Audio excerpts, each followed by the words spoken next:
Greetings and good tidings, you good people. Welcome to Stone by Stone, an Edgewater Castle podcast, where we peel back the layers of the beautiful game like the 32-paneled onion that it is. Join me, Andrew Swanson, your host, as we engage in some insightful conversations with some very remarkable individuals. These brave souls will share their unique perspectives on the world and its game, their personal narratives, and how football has woven itself into the fabric of their lives like the thread in a highly personalized quilt. A heartfelt thank you to our production sponsors, Tightrope Recording, for their masterful sound engineering, and to our dedicated listeners. Your continued support means the absolute world to us, so thank you for it. Now, hear ye, gather round the hearth, pour something literally or figuratively warm into your cups, and welcome to Stone by Stone.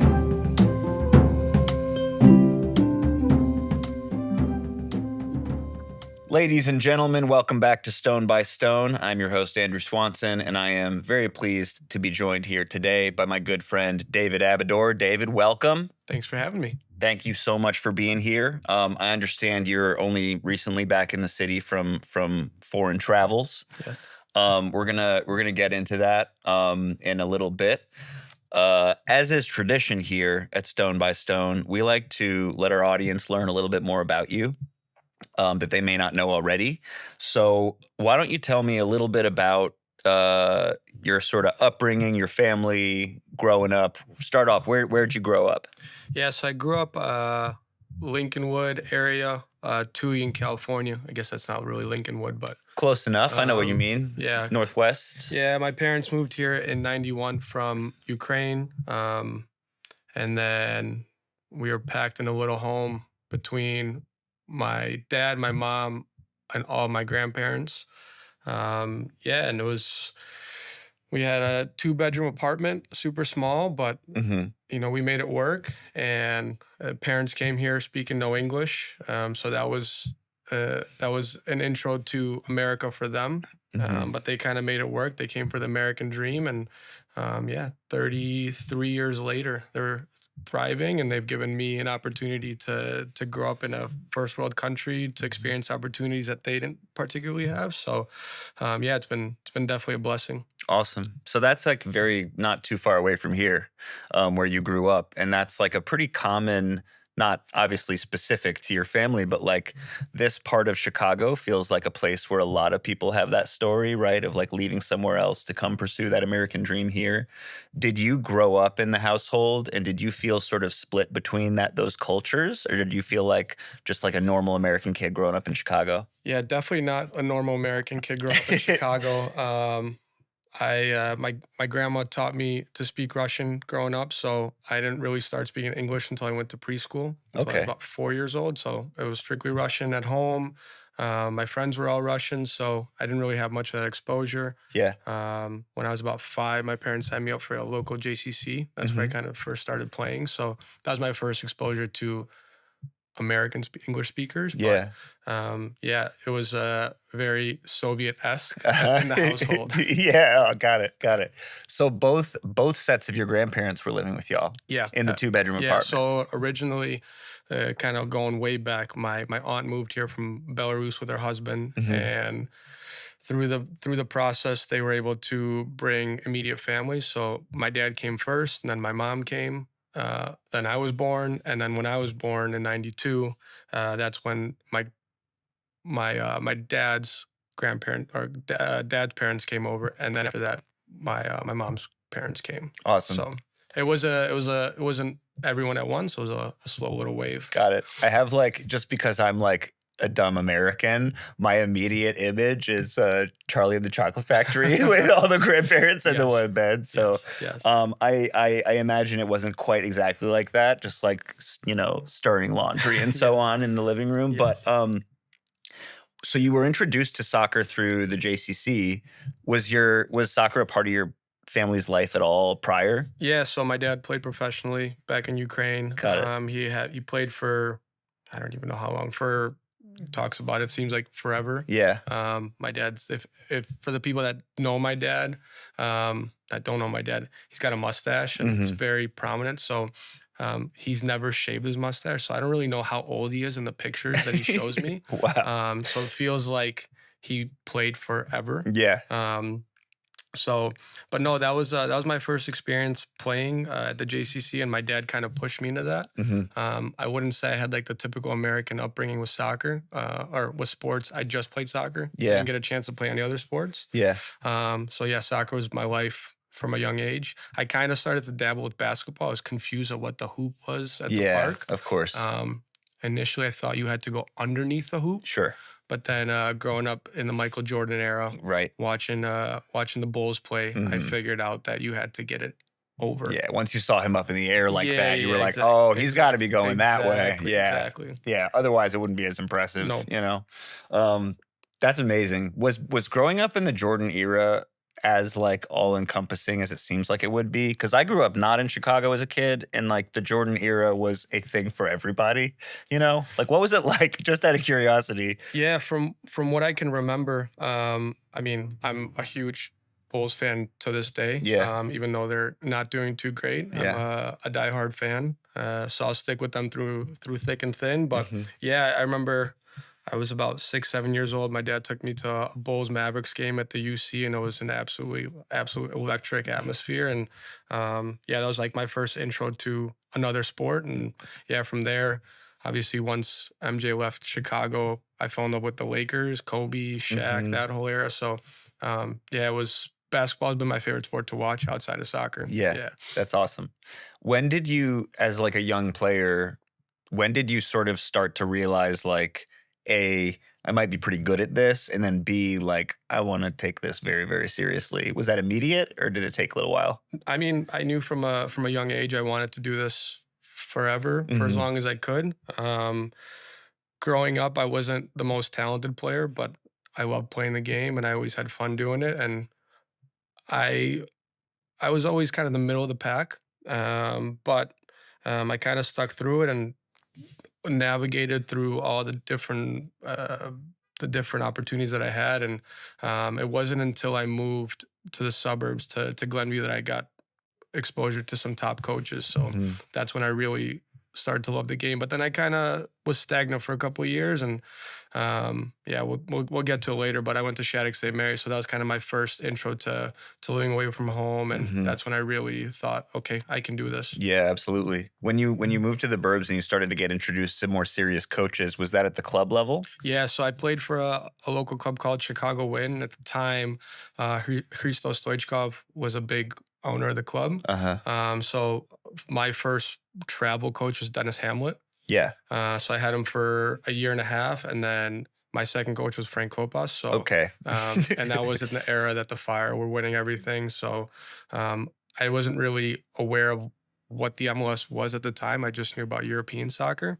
So when I met Dennis, when I met Frank, that's when I was like, oh, okay, the Fire kind of good. Stoichkov's pretty good. Novak's pretty good. Chris Armas, Jesse Marsh, these guys, they know what they're doing. Yeah. So I started to take notice of the MLS. But at the time, obviously, as you know, MLS was nothing to what it is today. So man, and I feel like people that grew up in Chicago during that time, like 90s kids, it's a pretty unique thing in the US. Like, obviously not that many teams existed at the time, right? So like even having a team directly in your city was pretty rare. But also, like, the Fire have this really nostalgic vibe because they were so good at the very beginning. Is that something you still like reflect on? Like, how do you feel when you sort of think about the Fire as an entity going all the way back, you know, like as a kid, like thinking about yourself as a kid? Yeah, I don't really realize how big the club was. Obviously now that I'm an adult, now that I work with the Fire, now it all kind of makes sense how big they were. And, but yeah, I didn't really realize what the Fire were. I mean, I remember going to North Central College to watch Fire games. I was a ball boy a couple of times, and I was like, this is fun, but this isn't what I'm seeing on TV. Right. This This isn't like a Liverpool game. Exactly. Yeah, totally. That's fascinating. I mean, like, I one thing I'm curious to know about too is like you were playing with the Wind and you were sort of being coached in what sounds like one of your earlier experiences by some very experienced people, right? Now that you've, you know, had the career that you've had, and we haven't even gotten into any of that yet, but coming back now and sort of starting to get into coaching a little more, what have you sort of seen change in Chicago as like a soccer city? You know what I mean? Yeah, I mean, more kids are playing. Soccer's, I mean, you have Lamine Yamal, as we're watching on TV right now. Lamine Yamal is kind of setting the standard for kids wanting to play, and it doesn't really matter how old you are. You can do this at any point, and obviously there's different levels to it, but yeah, it brings a lot of cultures and people and ideologies together, no matter what. It's one ball, and you can play anywhere. You can play at the park, you can play inside, you can play at the beach. I mean, you can do it anywhere. So, yeah, it's been really cool to see soccer grow in the U.S. as a whole. Obviously, Chicago in itself, but just in general. Yeah, absolutely. And we'll obviously get to the big, thing hanging over us in the horizon next year near the end of the episode. But I want to get back to our linear narrative storytelling, crafting that we've been doing. Yeah. So you're at the Wind, the Fire kicking ass. It's late 90s. Were you at the Wind sort of throughout high school? Like what was your journey sort of through, getting to high school and that whole process? So I bounced around a little bit, started at the Chicago Wind, and I was there for after Frank coached me, I left. I went to Soccer's, another big local club. At the time, that was like a big step up to work with David Richardson, which was really cool. And then I kind of bounced around between Soccer's and Wind for a little bit. And when I was 14, I was the first year of the developmental academy, and I was fortunate enough to make the Chicago Magic team. And at the time, Soli Antonijevic, who was the Chicago Wind founder, was the coach. So he brought me in, which was awesome. But at the time, the way the age groups work, very much like it is now, it was 92s, and I was a Q4 October birthday. So I was one of the youngest guys on the team, underdeveloped. Wow. I was tall, but very skinny, very not seasoned, let's say. So I didn't really get to play a whole lot, but from that team, we had, I want to say 6-7 guys go play pro after college. So that's a good percentage. Yeah, it was a good team. I remember we finished third at the DA. It was the first year of it. Wow. So which, cool experience. Yeah.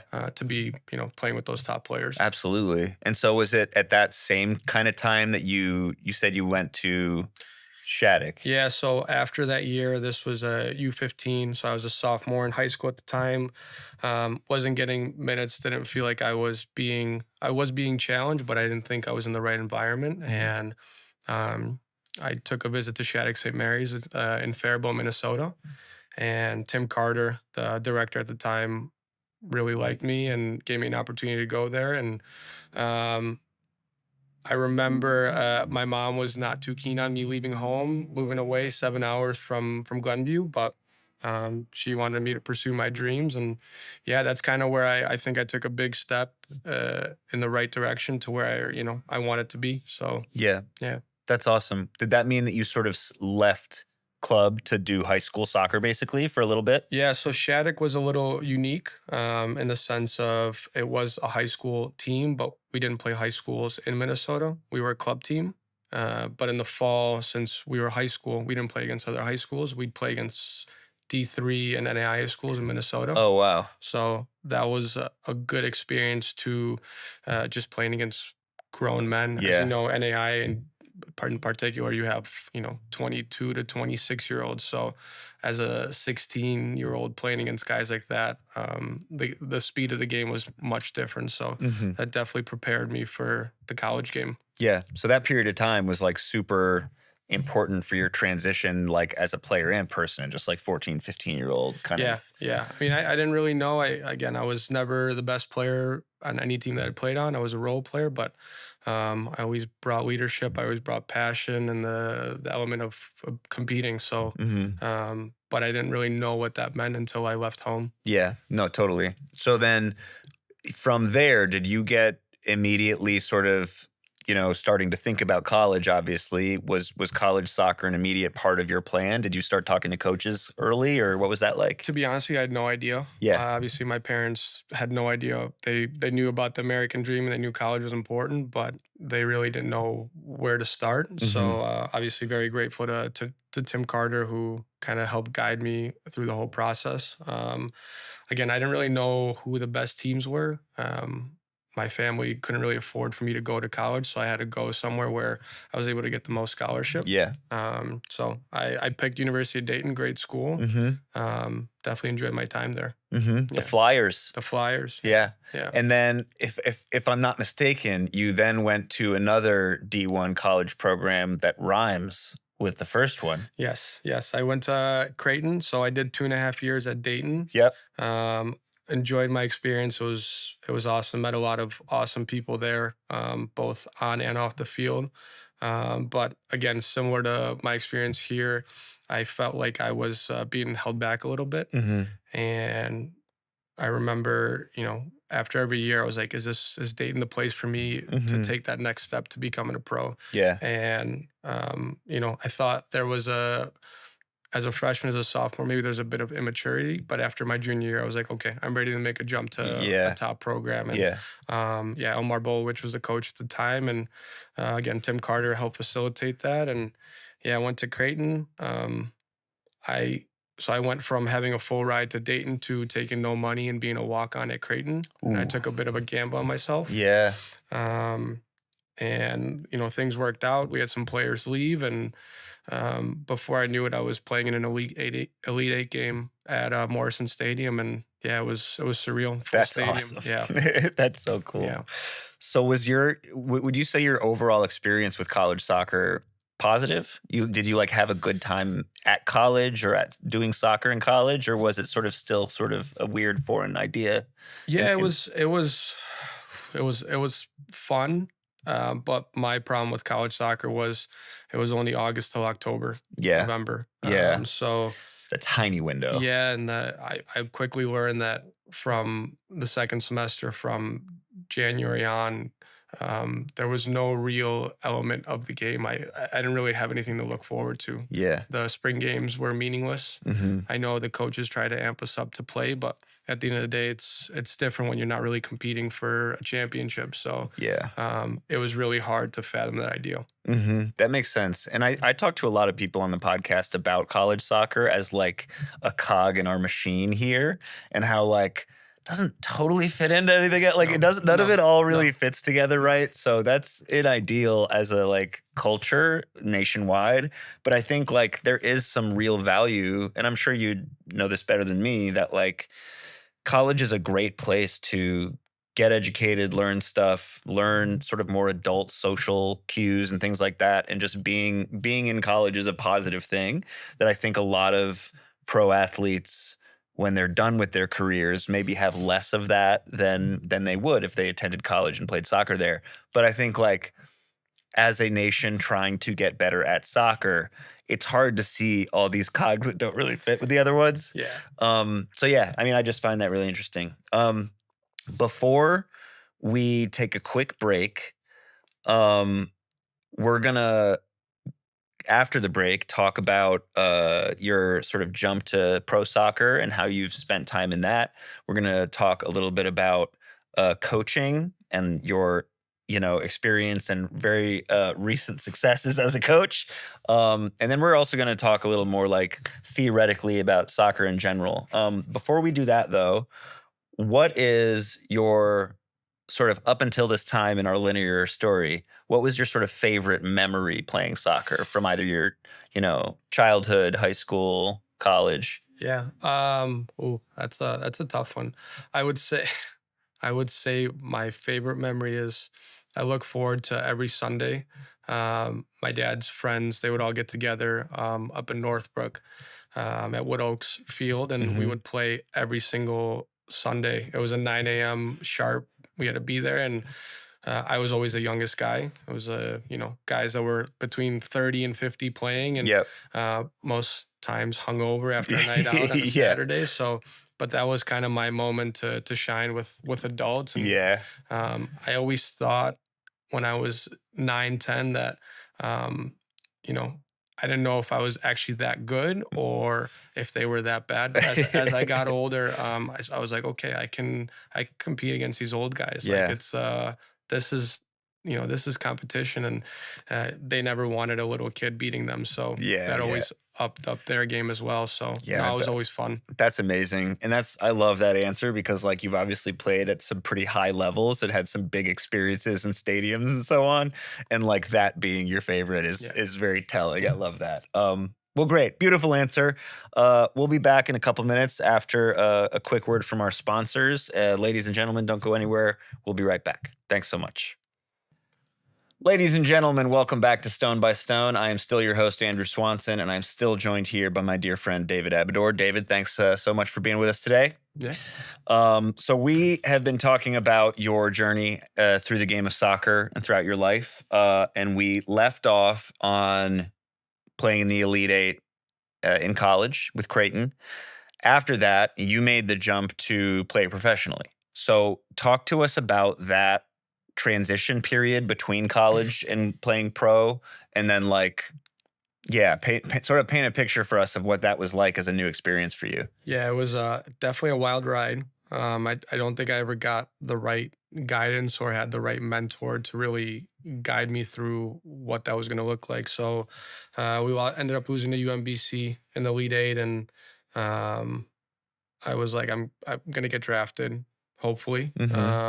And didn't really have any plans. I knew that I still had a semester of school left, and there was a combine that popped up in Fort Lauderdale that I went to, and uh, ended up having Andy Williams, a former pro in the league, and I think now he's either an assistant coach or a scout for somebody in USL League One. But at the time, he was assistant for Real Salt Lake, and I showed really well at the combine. It wasn't the MLS combine; it was a pay to play combine, and yeah, I did well at the combine, and I was like, okay, there were I remember maybe 20 plus pro coaches there, and Andy liked what I had, and he gave me a call on draft night and said, "Hey, look, man, you're on our board, and hopefully we can get you in." And I was excited. I was, just to get that from somebody who believed in me was cool. And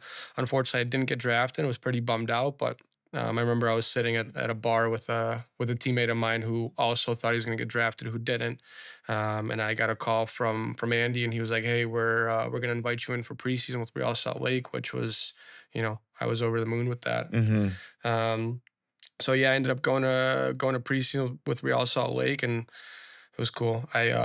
One of my favorite MLS players growing up was Kyle Beckerman. Oh yeah. So getting to train with him and and see what he's like on a day-to-day basis. What length were his dreadlocks at that time? They were super long. Super long already? Sweet. Yeah. I had a phase in my life where I was like, I kind of want to have dreads. Yeah. My mom was like, absolutely not. Yeah, I can imagine that's the case. Yeah. So it was, I had a moment where I either had to go back to school or had to continue preseason, and I chose to stay in preseason. So ended up dropping out of school for that. Yep. In hindsight, I regret that decision, but we all make decisions, and life has its unique ways of guiding you through it. So ended up getting cut from Real Salt Lake, which was a bummer, and couldn't get back to school.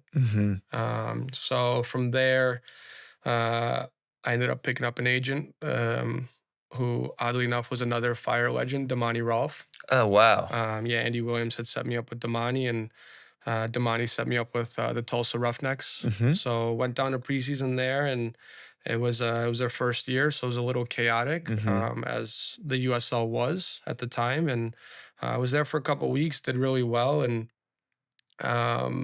wasn't getting any answers. And I remember I woke up to go to training. It was 7:30 in the morning, and I opened my phone, and at the time, Creighton had a kid come in from Sweden, and his dad was he wasn't an agent, but he had a lot of connections in Sweden, and he offered me an opportunity to go trial with a club in Sweden called Dalkurd. And I wasn't getting answers from Tulsa, so I was like, you know what, I'm gonna go and just see what Europe's all like, about, yeah. yeah. So I remember I hopped in my car and drove back home, packed up, and yeah, hopped on a flight a couple days later. So flew out to Sweden, and it was interesting.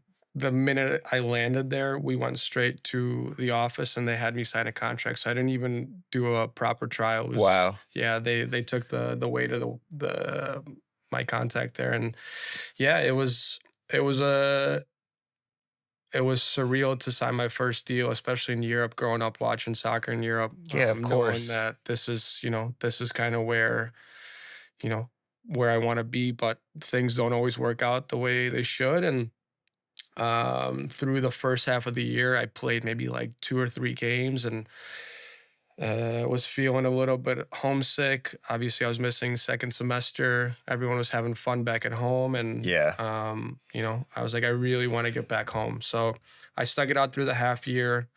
Ended up leaving the club and went to go sign with. It was at the time, I think it was like a 6th or 7th tier team, and I thought that I can reignite my chances to stay in Europe. And um, I remember showing up to the facility, and I was like, this is like Schwaben's facilities look better than this. Yeah. Yeah. I was making peanuts, but like obviously they provided food, the housing, everything for me. Yeah. So I stuck it out there. It was crazy. 7th tier Swedish football is not great. Yeah. Not great at all. But Yeah. I was living in a cabin with 5 other Americans, so we definitely had fun. Yeah. 5 of us, 6 of us. Uh-huh. Yeah, and then my contract ended, and I was like, I'm ready to come home. So I got home in the winter, and every winter from college until I retired, I would train at Bridges with Brett Hall, Yeah. other former Chicago Sting player, a soccer's coach now, a mentor of mine now, and yeah, I was training there, and I got a call from Tulsa again, and they're like, "Hey, like, no more trials. Like, we're gonna sign you straight up." So I was like, "Okay, Damani, let's make this happen." So, got to Tulsa. This was their second year, and they had a good first year. So I was pretty excited to go in, Yeah. and just to be home. Yeah. Yeah. And yeah, from I ended up playing 29, 30 games that year. Had a good year. Played a little bit left back, right back, center mid, defender, center back. And yeah, it's funny how looking back at my career, everything kind of goes back to Chicago Fire. Dennis Hamlet at the time, who was my first coach, was the sporting director at the Red Bulls. And I remember I shot him a message on LinkedIn. I was like, hey, like, I don't know if you remember me, but I'm going to shoot my shot. Is there any chance I can, you could take a look at me? So I sent him over my highlight tape, and he's like, yeah, come in for preseason. We'll take a look. So went into preseason, and ended up signing with the Red Bulls too, which was really cool to go from a non-MLS USL team to a MLS USL team. Yeah. And obviously at the time, Jesse Marsh was the coach, another Fire legend. Yep. Him and Chris Armas were the coaches there. So all roads lead back to the 98 Fire, Yes. So got to go in with the Red Bulls, was training with the twos, and then started to get opportunities to train with the first team. Had a couple injuries, and then kind of got dropped to the second team. At the time, I was 24, so was a little older for the Red Bull system, but they took a chance on me, and I would say that year kind of helped kickstart my chances to play elsewhere after that. So I didn't end up getting my contract renewed, but after that, I was like, all right, I'm ready to go back to Europe. So remember, I got home. I was trying to find a USL team to play with, but nothing was really exciting at the time. And I decided to book a one-way flight to Sweden. Yep. And was hopping around, trialed with a couple clubs, got a couple offers. But again, I don't want to say I was too picky, but I wanted to find a place where I thought I can grow and thrive. And you now have the experience of having been there already, right? Yeah. So I ended up going with a club. They're called Syrianska. It was an Assyrian team, and very different experience from my first Swedish experience. And ended up getting offered a deal there, but decided not to take it and kind of bounce around. I remember I stayed in a hostel with a buddy of mine and a former house teammate of mine, Michael Kozelik. And we were both like, what do we do? Like, where should we go? He was bouncing around as well. And we were there for about a month, training, looking for clubs. And I remember he got a call to go to Australia. And I got a call to go to Finland. And I was like, you know what? Finland, Sweden, I'm here. Might as well go check it out. So, Gets dark early. Yeah. Same. Yeah. So ended up going to Finland to a club called FC Haka, a small town called Valkeakoski. I hope I'm pronouncing that right. You'd know better than me, man. Yeah. The Finnish language is very interesting. Yeah. So yeah, ended up signing with FC Haka. Very historic Finnish club. Played in, I believe they played in the Champions League in like the 70s. Okay. I know that seen pictures of Juventus playing there, which was kind of cool. That's awesome. So signed there. At the time, I got to work with a really good assistant coach, Teme Taino. Played for the Finnish national team, played for Tottenham Hotspurs, played for the New York Red Bulls. So I was like, you know what? I want to experience, I want to be around people that will help me grow and get better. So made it easier. My now wife, Natalie, came with me. So she was there with me for a few months, so made things easier for me just to adapt. And yeah, so season ended and I thought I was going to stay and got released. That's how it kind of goes with lower level football around the world. So so we were back to square one. I was trying to scramble. I was scrambling, trying to figure out what was next. And years before, it was when I was a sophomore in college, I played in the Maccabi games in Israel. And I had an agent out there reach out about possibly going to Israel to play. So I was like, okay, let's test the waters. Let's see what's going on over there. And it made it easier for me to go to Israel, having family living there. So here I was, packed my bag on trial and in Israel, second tier, another top club that had some financial issues, got knocked down. Hapoel Petach Tikva. And coach spoke zero English, but loved what I could do. And he was like, let's sign you, but under one condition. And the condition was that I had to make Aliyah, which is get my Israeli citizenship. Oh, wow. At the time, you were only allowed 2 foreigners in Israel. Oh, right. It's like an international slot kind of situation. Yeah, so I was like, all right, let's make this happen. So we were able to get the citizenship in, I think it was like 3-4 weeks. So ended up signing in the January window, and they play on a different schedule. They're the European schedule, August till May. Right. Club was sitting dead last, and then I don't want to say I was the main guy. They brought in a couple other guys, but it definitely helped. But yeah, we ended up climbing out of relegation. Nice. Super cool atmosphere there. I mean, again, very historic club. Lots of fans. It was something I hadn't experienced playing at Red Bull. We played at Montclair State, and there's just a couple parents there. Tulsa was a cool atmosphere, but still not nothing compared to Tulsa, Oklahoma is not a soccer place. No. So it was cool to go into an environment where you had 6,000-7,000 fans at games. Traveling to away games. So ended up renewing my contract into the following year. And coach did such a good job bringing us out of relegation that he ended up getting a job in the Premier League. Oh, wow. In Israel. So brought in a new coach, came into preseason the following year, and he didn't really fancy what I could do. So he ended up releasing me in preseason.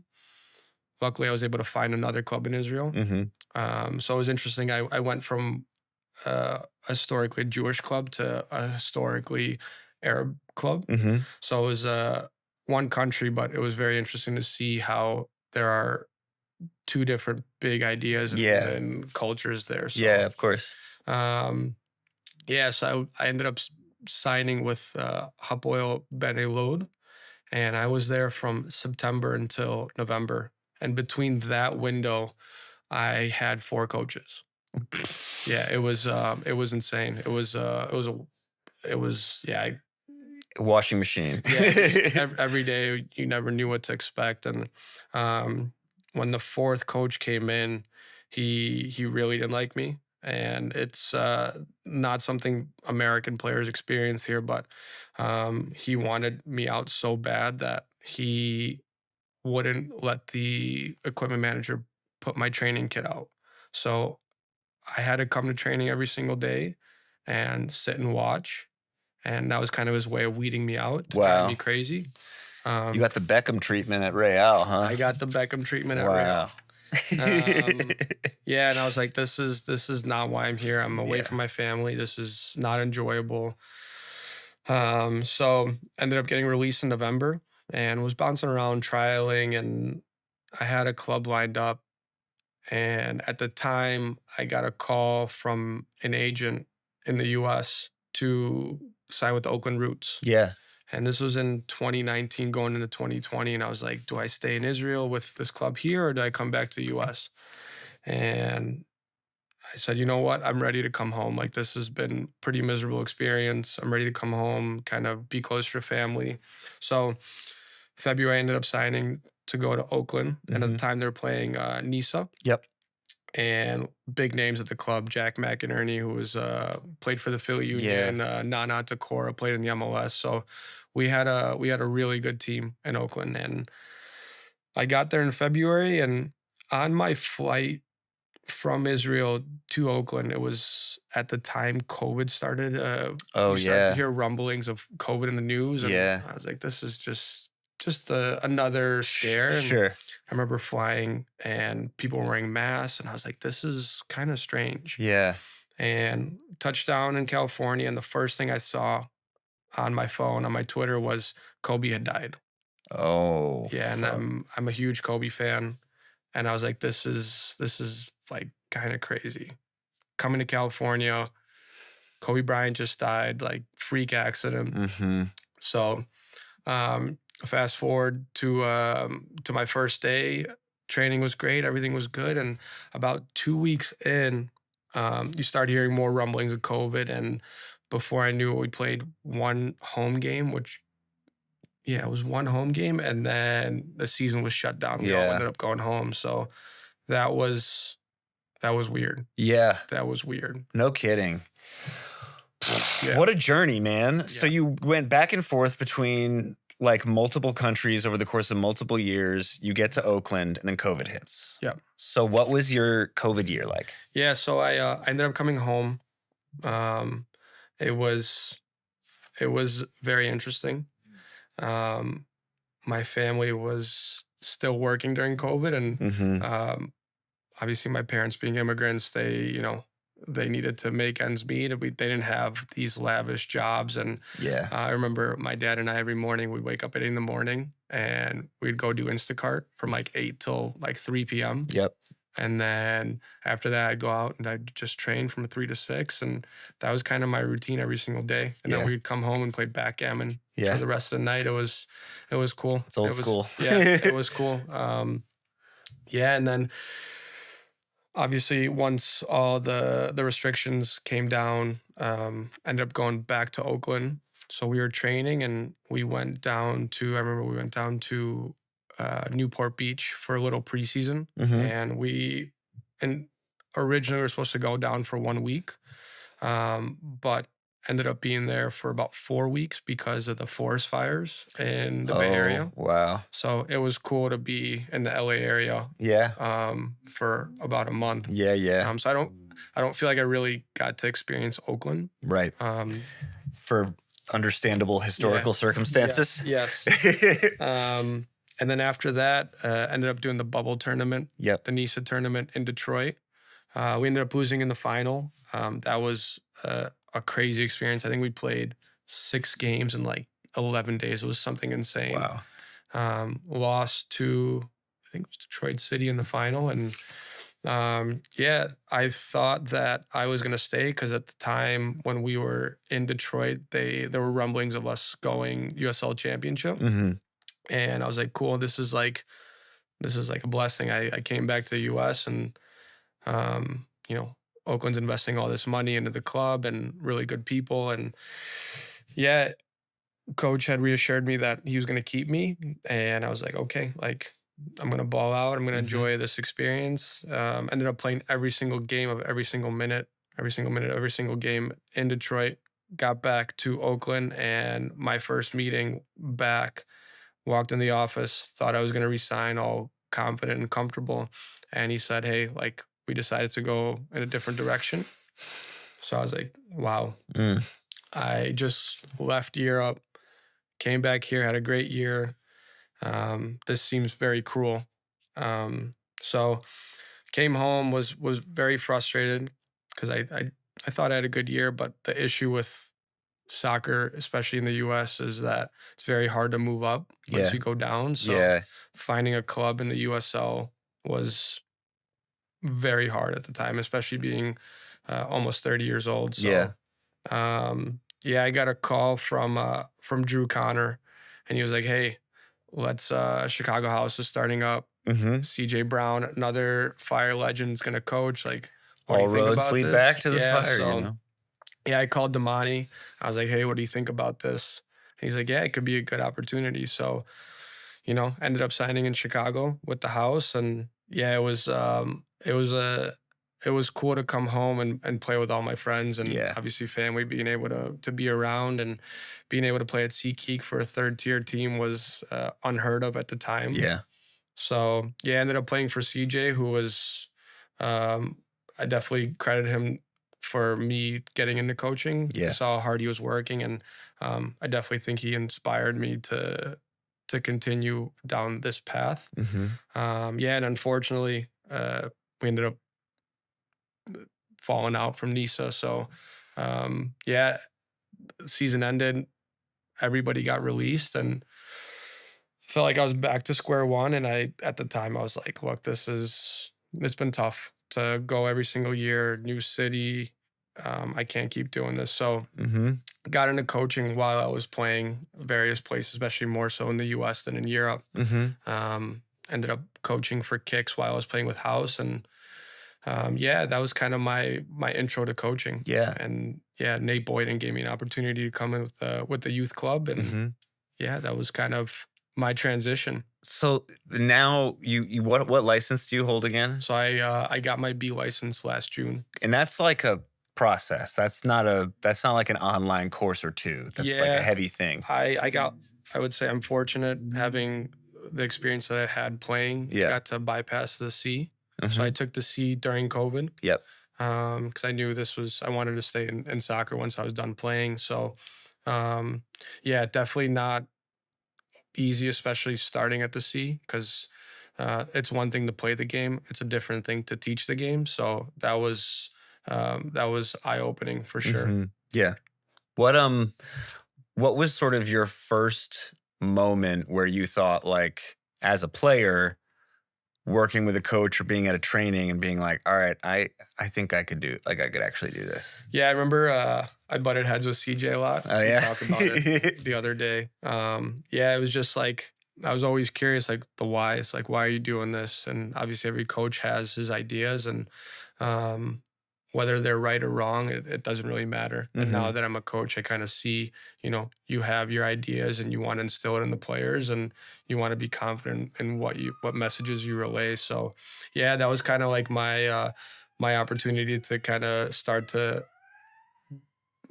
build my philosophy on the game and how I thought it was meant to be played from all the coaches I've had in my career. Yeah. So you started with Kicks, and then you got an opportunity to go to Chicago Fire Youth Soccer Club, right, under Nate Boyden.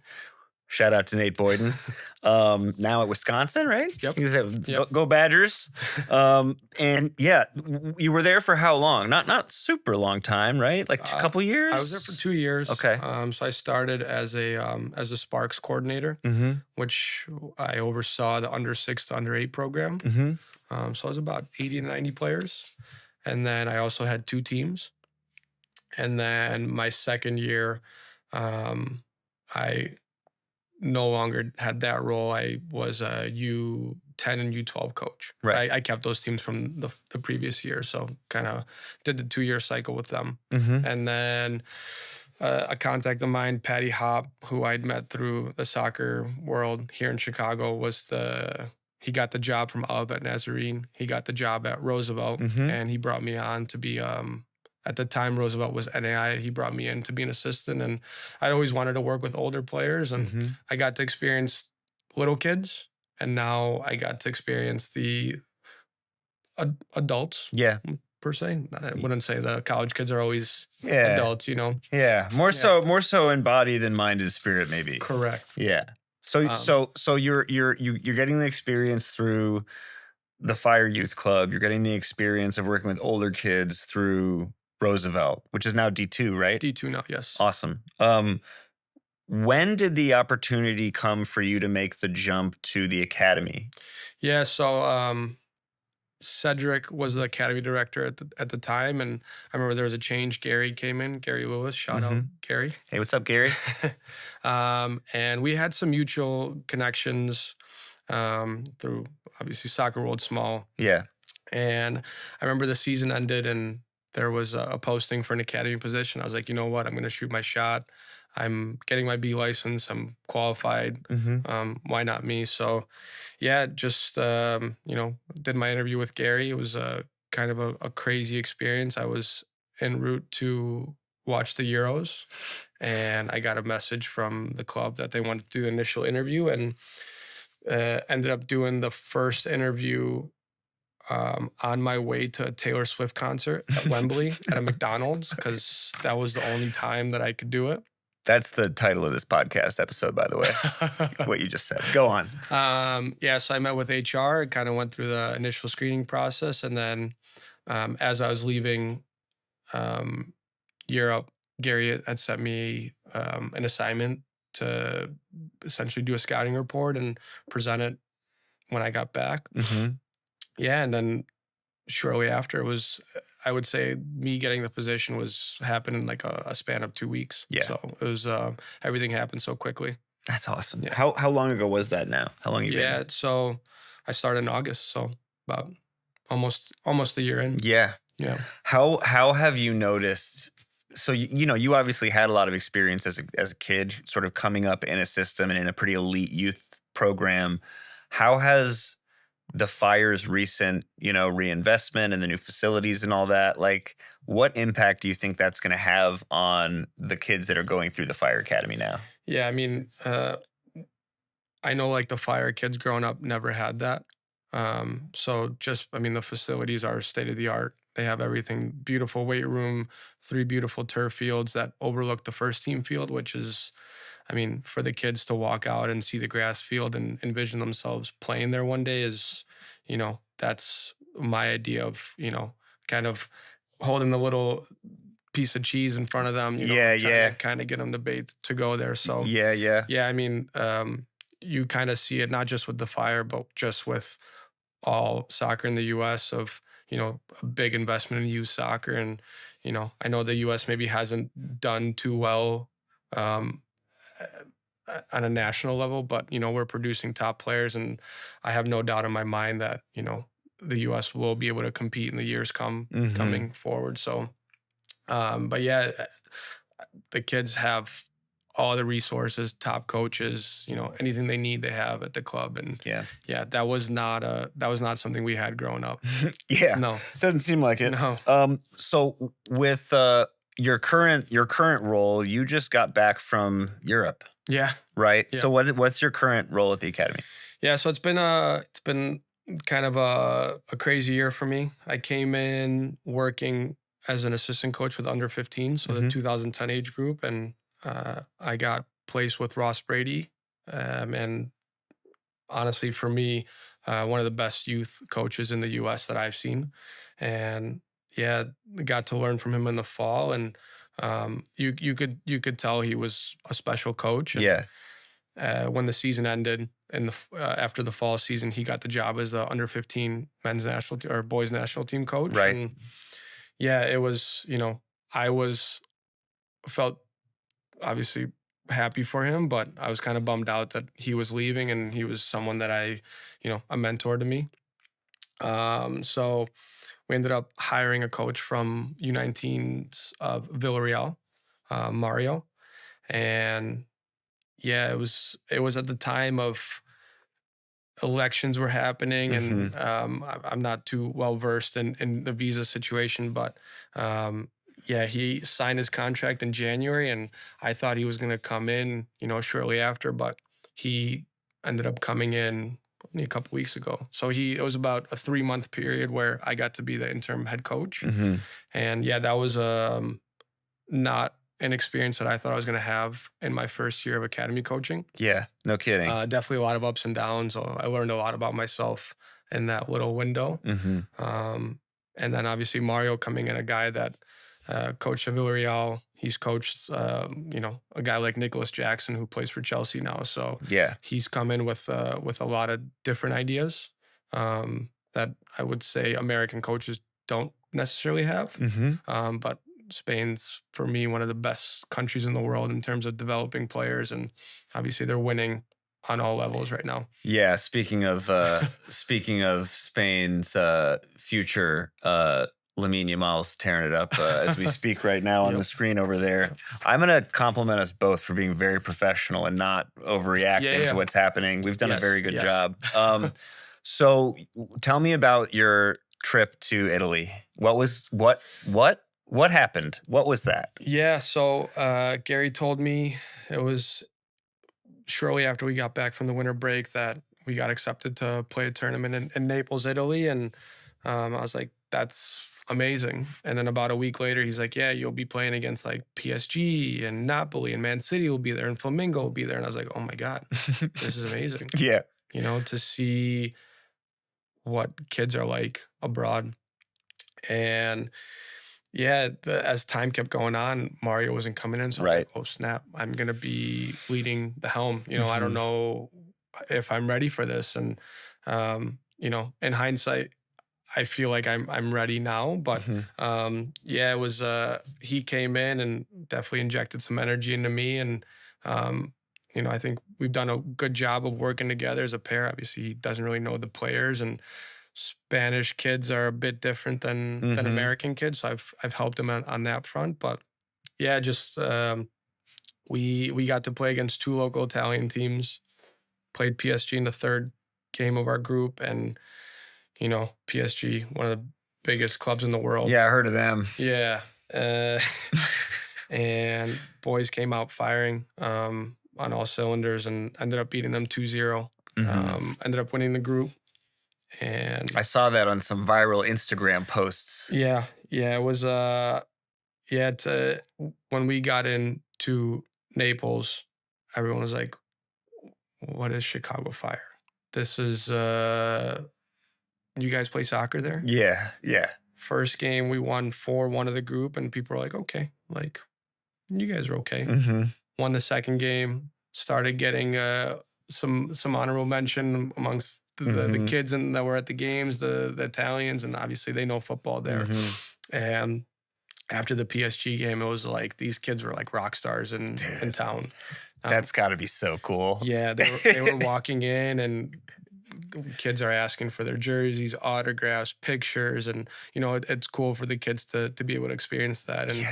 And just for the club to be able to go to Italy, to beat PSG, to beat Napoli, to lose in the quarters was a bit heartbreaking, but just the experience to put the Fire on the map. Yeah, we were leaving Italy, and all the hotel staff were like, can we have like your shirt? Can we have your shorts? Can we have your pants? Man. Like, what can we have? So I think we left like a definitely a stamp on Italy as a club. So that's amazing. Yeah. I mean, like, in terms of those things that are like, planting seeds for the future, like that experience for those U15 players who were already like crazy talented, well-known, entities as 15-year-olds, right? Yeah.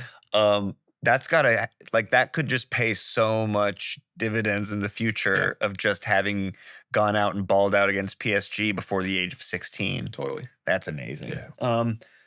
Okay, so we are going to get into some more like fun theoretical questions before the end here. I don't know if you know this, but the World Cup is coming to the United States, Canada, and Mexico in 2026, like in any minute now. Okay. Like, it's on the way. That's news to me. Yeah, well, you heard it here first. This is why people listen.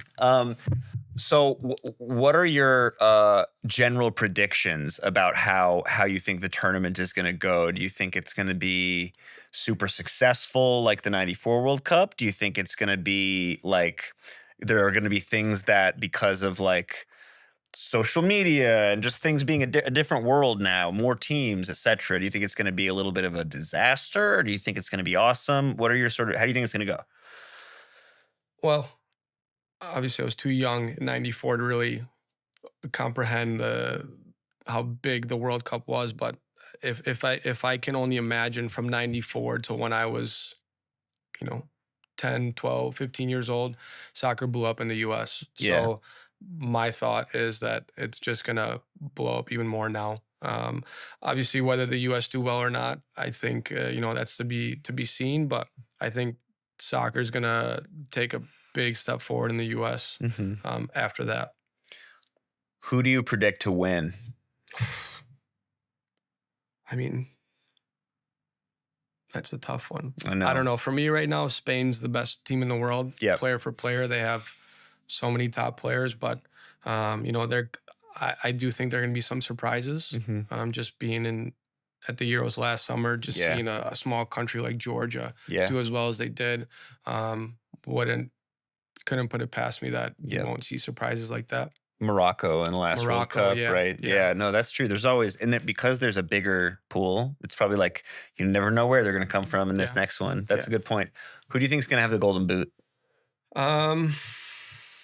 I think he's got a big point to prove, and I don't think he's had a great year, but I think Mbappe will get the Golden Boot. That's a really good shout. If you had to pick one final match in any city where the games will be held, for what opponents would you want to pick to see play in that final? And what city? I would like to see Messi go out, a World Cup champion. So I'd like to see Argentina play Spain in Miami. I think that would be electric. That would be so good. That's a very, very good answer. Ooh, just got goosebumps thinking about it. That's a good one. And then if you could, as best you could, if the U.S. wins a World Cup, what would the earliest year it would be? And you're allowed to say you don't think it's going to happen in like the next. No, I mean, that's a good one. I would say, look, soccer's it's a sport where anything could happen at any point. Yeah. What you couldn't put it past me that 26 is a year that they couldn't win. Anything could happen, but realistically, 2030 would probably be the year that they have a real shot to win. Yeah, that's a great answer. Well, that's the end of our questions and the end of our podcast today. Cool. David, thank you so much for being here. Yeah. You're a good friend and you're a good podcast guest. So thank you. Thank you. Absolutely. Thank you. Ladies and gentlemen, thank you so much for joining us here on Stone by Stone. Listen to the next episode and we'll see you then. Thanks so much. Bye-bye. Ahoy there. Thank you for listening to Stone by Stone, an Edgewater Castle podcast. Be sure to listen to our next episode, or better yet, subscribe to our channels on YouTube, where you can find video versions of our episodes, Spotify, Apple Music, or anywhere else you get your podcast fix. We'll have a lot of exciting new content coming up throughout the year, and we want you to stay along for the ride. In fact, you should probably just follow us on all social media platforms also. Just to be safe. And with that, I leave you be. Enjoy the rest of your day. Thank you so much for supporting the club, listening to the podcast, and as per usual, go Rooks.